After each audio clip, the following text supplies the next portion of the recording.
हाथरस मामले पर हो रही सियासत पर कांग्रेस लीडर राशिद अल्वी ने बयान दिया है। उन्होंने कहा है कि जब तक यूपी के सीएम योगी हैं तब तक हाथरस जैसे वाकयात होते रहेंगे। वजीर आला अपनी जिम्मेदारी नहीं निभा रहे हैं बल्कि मुसलमान और मुस्लिम ममालिक पर मुख्तलिफ कहानियां बनाकर इल्ज़ाम आयद कर रहे हैं। राशिद अल्वी ने मजीद कहा कि कोई भी ऐसी कहानियों पर यकीन नहीं करेगा।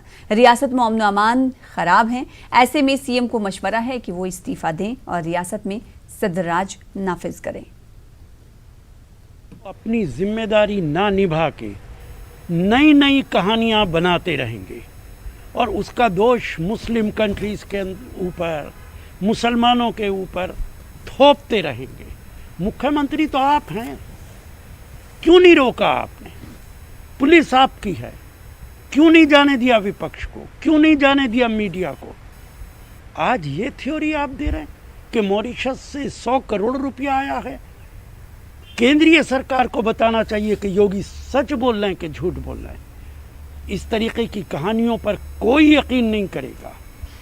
उत्तर प्रदेश के अंदर कानून नाम की कोई चीज़ नहीं है। योगी आदित्यनाथ को मेरा मशवरा है, इस्तीफा दे देना चाहिए, वरना वहाँ पे राष्ट्रपति शासन लगना चाहिए।